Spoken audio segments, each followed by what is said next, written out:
Hi, welcome to Look Ma No Hands. My name is Linda, and this is a channel where I talk about what I'm wearing.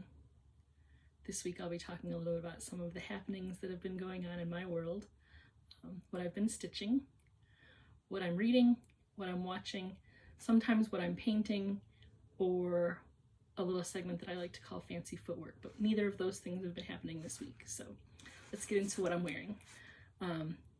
This week I am not wearing any crochet again, kind of running out of new and exciting things to wear, but I am wearing a new outfit that I just got. It's a pink jumpsuit that I bought for the purpose of wearing in a fashion show. So this weekend, I've been very busy today, spending some time with an organization that I really feel passionate towards, the Medinah Shrine. The ladies of the Medinah had their fashion show benefit for Shriners Children's, and both my son Tim and I were asked to walk in the show. So we always jump at any chance we have to participate in events that support the hospital. We really owe a lot of who we are as people to the hospital. They've done a lot in terms of physical therapy, occupational therapy. Through my lifetime, I received several different prosthetic devices. So I just feel like having received services and things from the hospital, it's great to give back to the organization so that they can continue the mission of providing services for other children. So we spent the day today doing our little walk down the catwalk. It was a lot of fun. There was great food, great fellowship, so we enjoyed ourselves. Yeah, and last weekend I talked a little bit about some exciting things that were going to be happening. I recorded video last week a little bit ahead of my usual recording schedule so that I wouldn't have to try and rush around to get recording done for last week. We were at an event with an organization called Dare to Try, which is a para-athletic triathlon group. Back in 2018, we participated in our first event with Dare to Try, which was their Learn to Swim workshop that they have. So we did that workshop, and kind of like potato chips, once you pop, you can't stop. So we participated in that event and kind of found a home for physical fitness and being active in that group. So from that point, we started going to some of their training workshops and things like that. And it's kind of a gateway into the sport of triathlon. And in 2019, I participated on a relay team in the Chicago Triathlon. And the training for that is pretty intense. You definitely have to kind of enjoy just, the endurance training and really want to kind of test your own limits. And in the past, I don't think I was ready for things like that, but definitely in that season between like late 2018 all the way through most of the year of 2019, it was just fun to learn like my own limits and like what I was capable of. And from that point, just really, like I said, found a home with Dare to Try. So we enjoy just participating in different events with them, training sessions, cycling sessions that they do. And last weekend was a fun little fundraiser event that they do to kind of kick off the beginning of triathlon season. So we were in downtown Chicago just hanging out with our triathlon friends and having a good time, and did a little fun run with the crew. So I'll pop in a few pictures that my brother took while we were there, and yeah, it was just a lot of fun. So that was the busy weekend last weekend, and then this weekend we have birthday weekend and the fashion show, which we kind of looked at as a way to kind of celebrate a little bit for birthday weekend. So yeah, we've been having some good times. So what I've been stitching this week is hopefully a top that I can wear now for the warmer months. It's the Kaleidoscope top from Hobbii. It's a free pattern, so I'll link that down below. So if you want to give it a shot for yourself, it's definitely a size inclusive pattern. I kind of like the design that it has going on. I kind of almost feel like it looks a little bit like a pinwheel, or like one of those optical illusion type images where the center starts to kind of swirl around. So using two contrasting colors, the square top kind of has like a swirly pattern. I don't know how to explain it. You guys will see when I post pictures, but it has been in a pattern that's been in my queue for a while that I've just been like, when I get a chance, I'm going to do that. So I finally kind of went through my collection of yarn to see if anything would satisfy what the pattern called for, and I didn't have any cotton yarn in the weight that it called for, but I did have some wool yarn in a fingering weight, so I said I'll just give it a go, see what happens. If the wool is too warm, then it'll just become a wintertime top to wear, but hopefully the fabric is open enough that I'll be able to wear it during the summertime too. So like I said, we'll see what happens once I'm finished. I'm about halfway finished, have most of the front panel done, and then I can start up the second panel, and hopefully by next week I'll have a finished top to wear. So yeah. Reading this week, I read a couple of books. One of them is Mindfulness and Nature by Woolley. I picked this particular book just because I really am kind of drawn to the concept of mindfulness.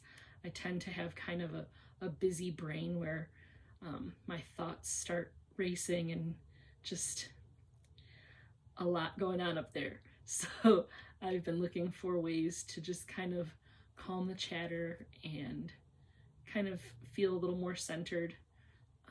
This book in particular is one that I would say is definitely geared more towards children and families, but it definitely had good structure throughout the book in terms of like explaining what is mindfulness and some of the pitfalls that you can fall into when it comes to, like, everybody thinks of mindfulness of like you're sitting somewhere cross-legged, eyes closed, like but it's not necessarily, you know, meditation and mindfulness where you're trying to get yourself to like another plane or whatever. It's just recognizing kind of what's happening around you, what's happening in you, and again, like I said, trying to quiet the noise that happens in our brains sometime. What I liked about this particular book is it's part of a series of books for children, families, and educators that highlights different avenues for mindfulness, and this one in particular was nature. So they have different activities highlighted throughout the book for ways that you can get out into nature and use nature as like part of your mindfulness practice. So I felt like it was a really nice book to just kind of help families and children understand how to use nature to kind of give us that sense of calm. So I really like that book. I recommend it for anybody that's looking to start a mindfulness practice, or if you have children in your life that, you know, maybe need a little bit of centering, or even just for a fun thing to do now as the weather gets nice and the kids are on summer break and things like that, a way to get out into nature and enjoy the outdoors. So yeah, that was a fun book. And then back into romance novels, which I know I said I was taking a break for a little while, but scrolling through the library app, I saw this one pop up and thought, ooh, that sounds interesting. The name of the book is Summer Romance by Annabel Monaghan. In this book in particular, the main character is a woman going through a divorce. She'd been married for, I don't know, like 15 years or something. She'd been married for a while and started kind of noticing that her marriage was failing, but didn't really know what exactly she needed to do to try and save it, or if it was even worth saving. Ultimately, she and her husband did decide to file for a divorce, and just some of the things that kind of stem from her trying to rediscover herself and find like a new way of life. She's living back in like her childhood neighborhood and things like that at one point, like before the story started. Like they talk about how she moved home thinking that it would be a great place to raise her family and like just be close to her mom and things like that, and she thought that would be, you know, helpful as she was building her family, and it turned out that things just didn't work out well. But it ended up working out well for her moving forward, because it was kind of a place where she felt grounded and she was able to kind of get back to her old self. She reconnected with some old friends. A little bit of, I guess you could say, like follies or comedy kind of ensues when she meets a man who she doesn't realize is someone that she knew from her past. And she didn't recognize him. He recognized her, but yeah, just some kind of complications that stemmed from that. And then the romance part happens with the gentleman that she reconnects with from her past once she gets over her anger towards the fact that he concealed his identity, I guess you could say. Once he realized who she was, he was not very forthcoming initially that he recognized her as someone that he had known previously. But yeah, it was a good book. One of the things that I can say about this book that allows me to feel confident in recommending it is the gripe that I have about open door scenes in the romance novels. There was none of that in this one. So it was implied that they had bedroom relations, but it wasn't necessarily out there on Front Street detailed. The language was not very coarse through this. So it was definitely much more my speed, and just the story was enjoyable. Like it was a fun beach read, I guess you could say, being like, obviously it's a summer romance. Like, yeah, it was just a fun story to read, and just watching the different relationships she has with her children, and seeing her kind of rediscover herself as she goes through her divorce and kind of find her voice again was definitely just a kind of refreshing story to get into. And then I also read a book called Impossible Creatures by Katherine Rundell, and this was a really great fantasy book. I would say probably for like upper elementary, middle school readers. One of the things that I really liked about this book is there was a glossary at the end of the story that defined all of the different characters, or maybe not necessarily characters, the different creatures that are throughout the book. They were talking about griffins and just a bunch of different like fantasy creatures that are common in many fantasy stories, but if you're not familiar with the fantasy genre, those creatures may not be familiar to you. So this book did a really good job of like kind of breaking down like what those creatures are, what they look like, what their powers, I guess you could say, are. So it was an interesting story that kind of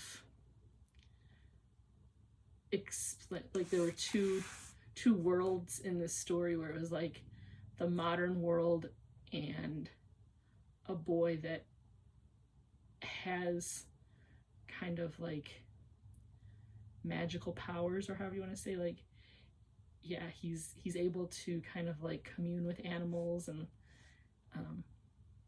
come to find out there's a reason for that.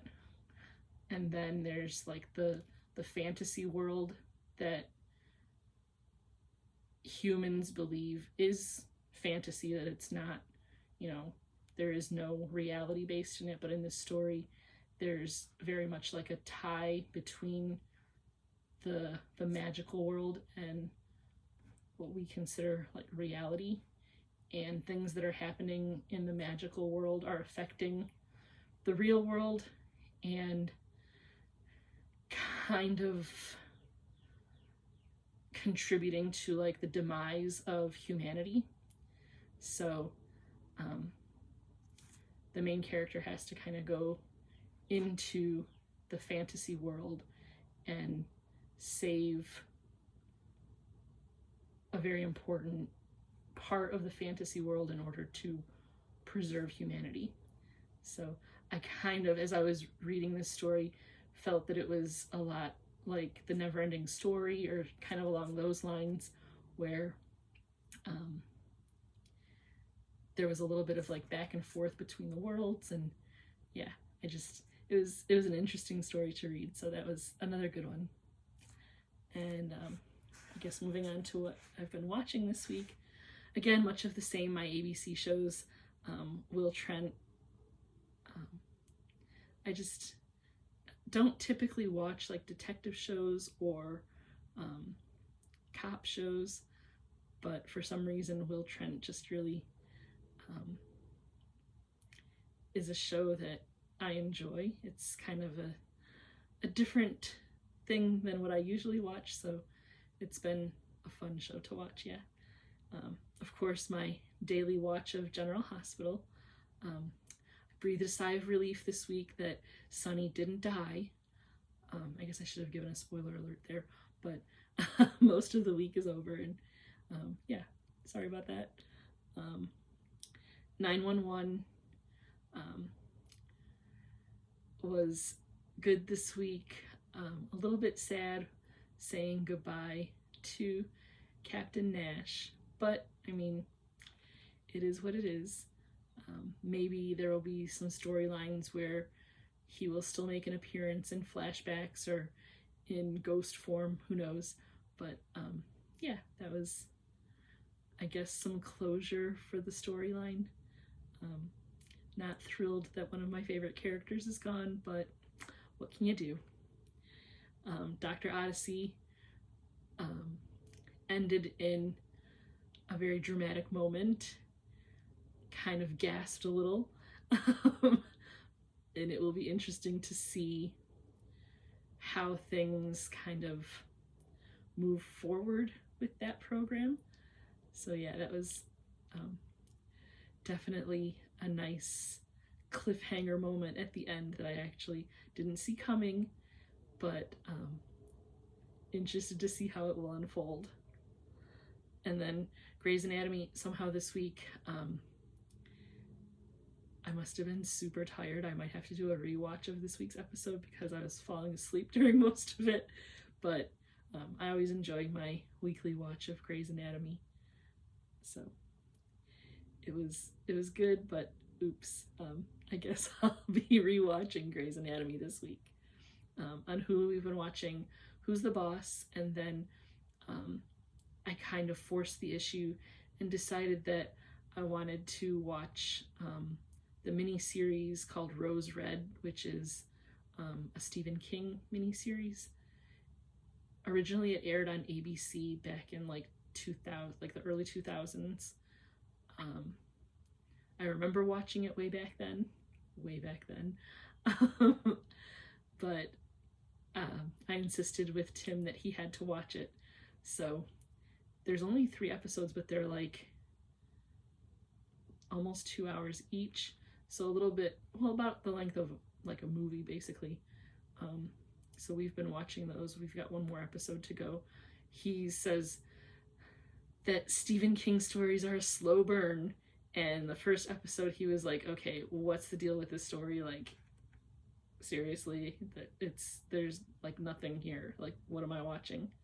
So I guess maybe he's not a big Stephen King fan. Hopefully the ending will redeem itself for him. But right now he says the jury's still out. Not sure how much I enjoy this. So yeah, I just remember watching it. Watching it now, I can kind of see why he feels like it's kind of like lackluster. But I'm like, you have to watch it. It's Stephen King. It's like, you know, iconic. Just watch it. So he's begrudgingly watching, you know, appeasing his dear old mother. So yeah. And then a few episodes of Everwood this week, which we're enjoying. Again, it's just another one of those kind of like kick back and relax kind of shows, like nothing really too earth-shattering or stressful or anything like that. So it's just a good show to relax with in the evening as we're winding down. And then late last week, kind of leading into this week, we watched 13 Going on 30. He's not big into what he considers to be like romance or rom-com or anything like that, but I'm like, no, you have to watch this. And I was able to convince him to watch it because it has Mark Ruffalo in it. So I'm learning like who his favorite actors are so I can get him to watch some of the movies that I enjoy. I can kind of sort of trick him into watching movies that I like because I'm like, it's starring Mark Ruffalo, you'll love it. So we watched that and he's like, Mom, seriously, like, I don't know how you're doing this to me, but I actually did kind of like that movie. So we liked the flash mob scene in there, the iconic 13 Going on 30 flash mob dance scene during the dinner party. So that was a fun little nugget in that movie. He appreciated that it wasn't too heavy in the romance department, that it was definitely more like comedy. We talked about how it was kind of like Freaky Friday-ish, or maybe even a little bit like the movie Big. And the catch line in that movie that she repeats when she's in the closet having like her little meltdown or whatever is that she wants to be 30 and flirty and thriving. This week when we were wrapping up dinner one night and watching a little bit of Wheel of Fortune, one of the contestants on Wheel of Fortune referred to himself as being 30 and flirty and thriving. And Tim was like, oh my God, I can't believe he said that. So we were just kind of chuckling at how it was ironic that we literally just watched that movie and now we hear somebody quote it in real life, or however you want to say. So yeah, that was fun. We were cracking up about that because then Ryan's response to 30, flirty, and thriving was he's 50, nifty, and needs a lifty. So that was pretty, like, we really appreciated that little comedic bit that happened during the interview portion of Wheel of Fortune the other night. That was fun. And then true to form, trying to get him to watch all the good musicals. We watched Singin' in the Rain, which, how he's gotten to be 20 years old and he hasn't watched any of these movies with me, I don't know, but I'm making up for lost time right now and getting him to watch all of my favorite musicals. So we watched that, and he says it's kind of fun to watch these movies that he sees like all of the like cinematic references that pop up in movies that he's watching now that he enjoys in I guess you could say, modern time. He's learning where those references are coming from and kind of seeing the whole story play out, not just that little snippet that is like the pop icon or like the cinematic iconic lines. So he seems to be enjoying himself, suffering through mom's favorite movies. So yeah, we've been enjoying our time together. It's just been really interesting seeing how our relationship is evolving as we go from being like mother to a child to now like mothering my adult child. Our relationship, I mean, we've always had a great relationship, but just taking away the stress of having to be like the chief decision maker and now taking more of a backseat to what happens in his life, and being able to foster our relationship as like friends and not like having so much of the power struggle between us anymore has been a lot of fun for the last couple of years. So yeah,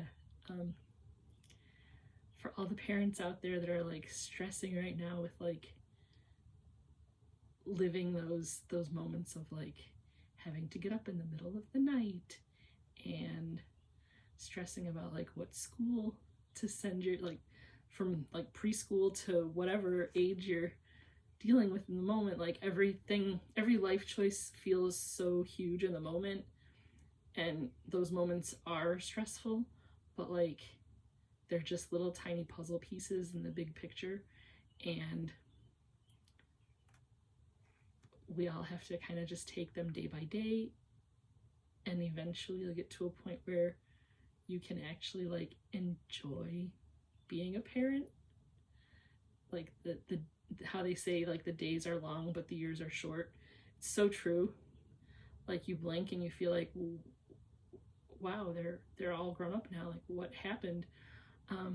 It's fun to be able to like look back on those times and realize like all the moments that we felt were huge and stressful and annoying and all of those feelings of like overwhelm, and it's just a lot.